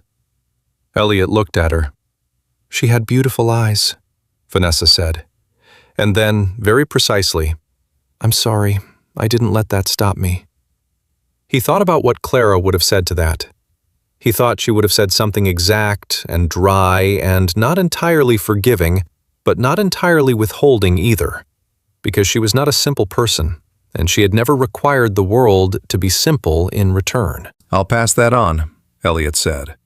He meant it literally. Someday, when Noah was old enough, he would tell him that the people in this story were complicated, and that complicated didn't excuse what they'd done, but it was the truth, and the truth was always worth more than a simpler story. Vanessa got in the elevator. The doors closed. Helen came to stand beside him. The agreement will be filed Monday, she said. The paternity paperwork, I want to move on that this week, not next. The sooner it's legally formalized, the cleaner his position is. Monday for the paternity paperwork too? Elliot said. First thing. They walked to the car. Derek held the door. Outside, the Providence morning was bright and specific. The kind of late June day that has no weather to speak of. Just clear air and the smell of the city, and the faint salt edge that meant the bay was close. He had a call to make before he went back to the house. He'd been putting it off for 2 days, not because he didn't know what he needed to say, but because saying it required a clarity he'd been still arriving at. He thought he'd arrived now. He sat in the back of the car and dialed Eleanor. She picked up on the second ring. "How did it go?" "Cleanly," he said. "They're ready to settle. Agreement by end of day." "Gerald?" "Not in the room. Vanessa managed it." A pause. He could hear Eleanor adjusting her assessment of Vanessa Ashford, the same way he'd adjusted his, not canceling what she'd done, but accounting for the whole of it. "I see," she said. "I need to ask you something," Elliot said. "Go ahead." "Noah needs a family." He said it simply. He's 3 years old, and he's just lost his mother. And he's in a house he's never been in before, with a father he met 2 days ago. He needs more than I can give him alone right now. I'm not asking you to feel something you don't feel yet. I know that takes time. But I need to know if you're going to be part of this, or if I should plan accordingly. The silence was longer than Eleanor's usual silences. "I moved a book from the sitting room shelf last night," she said. "A picture book I found in Noah's bag. Agnes apparently tucked it in by mistake. I was going to set it aside and return it, but I opened it first." A pause. It was about birds. He'd written his name in it. Clara had helped him. You could see where the pencil was steadied by another hand. Her voice was careful in a way it rarely was. He wrote it very earnestly. The N was backward. "Mother," Elliot said. "I'd like to teach him to play chess," she said, "when he's old enough. I'm told children can learn earlier than most people assume." He was quiet for a moment. "He likes birds," he said. "He asked me on the first day if there were birds in the yard." "Then we'll put up a feeder," Eleanor said with the specific efficiency of a woman who has decided something and is already moving to its implementation. "I'll look into what's appropriate for the region." He thanked her and ended the call. He went back to the house. Noah was in the kitchen with the housekeeper Maria, who had worked for the Whitmore household for 9 years and had greeted the news of Noah's arrival with the practical equanimity of someone who has seen many surprising things in the houses of complicated families and does not find children to be among the more complicated. She'd made him breakfast that morning with the competent warmth of someone who knew how to be around small people, and Noah had apparently decided she was acceptable on the basis that she let him pour his own juice. They were at the kitchen table now. Maria was drinking coffee and reading something on her phone. Noah was drawing with colored pencils on a piece of paper, focused his tongue slightly out, the way he got when he was working on something that required concentration. Elliot sat down across from him. "What are you drawing?" Noah looked up. "Birds," he said. "For the yard." He turned the paper so Elliot could see it was a bird. Orange and enthusiastic with very large wings and an expression that was technically a face, drawn onto a bird, which birds don't have, but which this one had with great confidence. "That's the first one," Noah said. "I think there should be more." "How many more?" Noah thought about this seriously. 7, he said. "Why 7? "It's a good number," Noah said as though this were self-evident. He turned the paper back and picked up a green pencil. Elliot watched him work. He thought about Clara's line. "He has your stubbornness and my ability to find the small, right thing to say at exactly the wrong moment." And he thought she had gotten both of those right. And he thought about what else she'd gotten right, that he was still in the process of finding out. Maria refilled her coffee and left the room tactfully. This was something he was learning about her. She had excellent instincts about when a room needed to be smaller, Noah Elliot said. The boy looked up. "I'm going to read you something," Elliot said. "Part of the letter Mama wrote. The last part. I want you to hear it even though you won't understand all of it yet. Is that okay?" Noah looked at him with those dark, direct eyes. He set down his green pencil. "Okay," he said. Elliot took the letter from the drawer he'd put it in the night before. He unfolded it and found the last paragraph, the one he'd been hearing in his head since he first read it. He said, "This is what she wrote at the very end." He looked down at the page. He read it, not the formal recitation of the pavilion, but simply as though reading to someone who mattered, which was the only way to read it. "Take care of our son. He will ask you a great many questions over the years, and I am giving you advance notice that most of them will be better questions than you're prepared for. He gets that from both of us, honestly. Let him be surprising. Don't mistake his questions for problems to solve. Some of them are just him figuring out who he is, and the best you can do is be in the room while he does it. Be in the room, Elliot. That's the whole thing. Just be in the room." He lowered the letter. Noah was watching him very carefully. "She wrote that," he said. "Yes," Elliot said. Noah thought about it. He picked his green pencil back up and turned it between his fingers for a moment. "She always said stuff like that," he said. "When she put me to bed, she said paying attention was the biggest thing." He looked at the bird drawing. Then he looked at Elliot. "Are you going to be in the room?" The question was specific and open, and asked in the voice of a child who has been taught to ask directly for what he needs. "Yes," Elliot said. "I'm going to be in the room." Noah held his gaze for a moment, the same way Clara used to hold his gaze when she was deciding whether she believed something. Then he nodded with the particular decisive quality he had and turned back to his drawing. "Okay," he said. "I need 7 birds. You can name one if you want." Elliot considered this. "Which one?" "The one I'm drawing now, the green one." Noah held up the picture. The green bird was half-finished, rounder than the first one, with a very serious expression. "What should its name be?" Elliot thought. "What kind of bird is it?" "I don't know yet," Noah said. "I'm still deciding." "Then we should wait until it's done before we name it," Elliot said. "You can't properly name something until you see what it's going to be." Noah looked at him with an expression that suggested this was unexpectedly correct. He turned back to the paper and added another careful stroke of green. "Okay," he said. They sat at the kitchen table in the morning light, and the bird took shape on the page. And through the window, the Providence yard was green and ordinary and full of the possibility of birds. And Elliot Whitmore did not manage the moment or organize it or hold it at a careful distance. He was in the room. 3 weeks later, Gerald Ashford made a statement to a financial news outlet suggesting that the dissolution of the Whitmore-Ashford merger agreement had been driven by irreconcilable differences in strategic vision, a phrase that said nothing and meant everything, and was, in the manner of these statements, designed primarily to protect Gerald's narrative more than to describe anything real. The financial press covered it for 2 days. 2 different sources, neither of which Elliot had authorized, mentioned that a private family matter had been a contributing factor.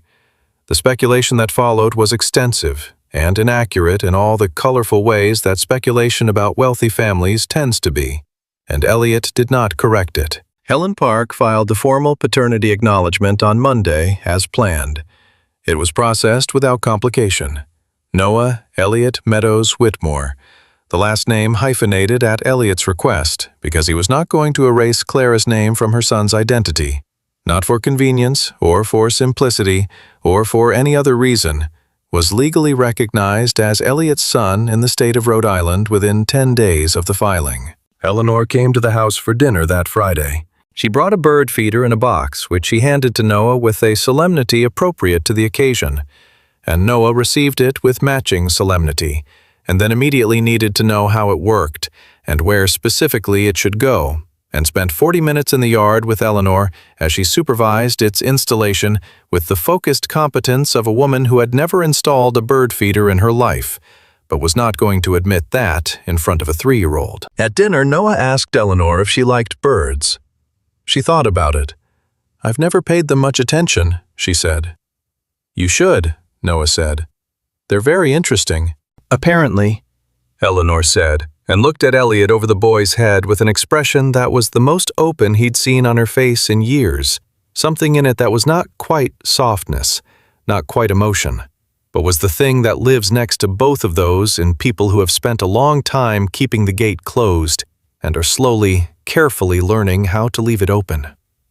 Agnes Caldwell came to the house the following Sunday. She and Noah spent the afternoon in the garden, looking at the new bird feeder and naming the birds that came. And afterward, she sat in the kitchen with Elliot for an hour and told him things about Clara that Clara hadn't put in the letter. The small things, the daily ones, the way she took her coffee and what she read, and how she laughed, which was a specific short laugh that she tried to suppress because she thought it was too loud, and which was, Agnes said, one of the best things about her. He listened to every word. He was still listening, still learning the shape of the 14 months he'd missed and the 30 years that preceded them.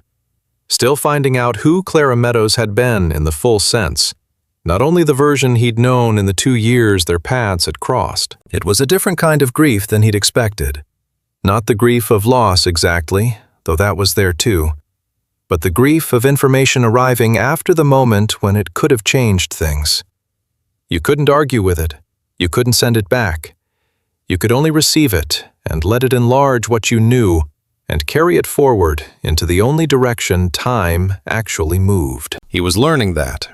He was not good at it yet, but he was in the room.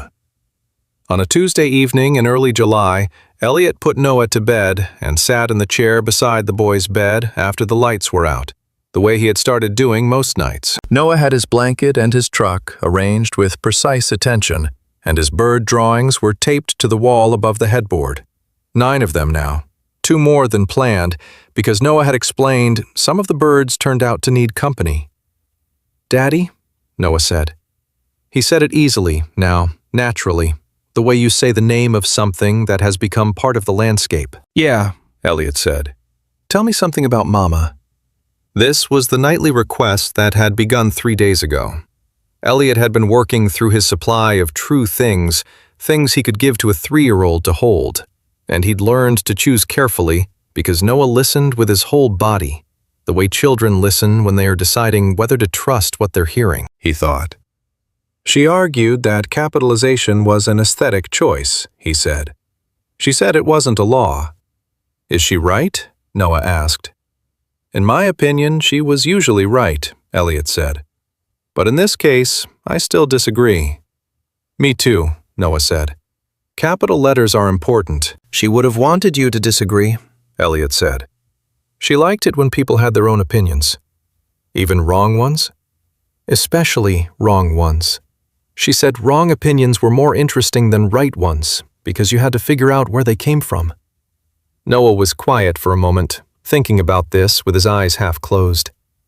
I think that's right, he said. She'd be pleased to hear you say so. Tell her tonight, Noah said, when you talk to her. A pause. He looked at the boy. Noah's eyes were fully closed now, his voice coming from the soft edge of sleep. Do you talk to her? Elliot asked. Sometimes, Noah said with the untroubled certainty of a child who has found a workable relationship with grief. When I have questions. She doesn't answer back, but sometimes I figure it out anyway, and I think that's how she does it. Elliot sat with that for a moment. I'll tell her, he said. Noah settled deeper under the blanket. His breathing slowed. The room was quiet and warm, the Providence summer coming through the window screen as a faint, salt-edged breeze, and the birds were quiet in the yard, and the house was full of its own kind of newness, all the ways it was different now from what it had been on the morning of a wedding it didn't end up hosting, and all the ways those differences were turning out to be the right ones. He didn't move until Noah was fully asleep. Then he sat for a while longer in the dark, with his son's breathing and the summer night, and everything he still owed the world in terms of showing up. And he thought about a woman who had built a future from behind a wall she shouldn't have had to stand behind, who had given that future to a 3-year-old boy with dark eyes and his stubbornness and her humor and 9 drawings of birds on his wall. He looked at the birds. He said quietly into the dark room, He told me to tell you something. He stayed with it. Then he went to the window and looked out at the yard where the bird feeder caught the faint light from the street. And he breathed, and he let the night be what it was.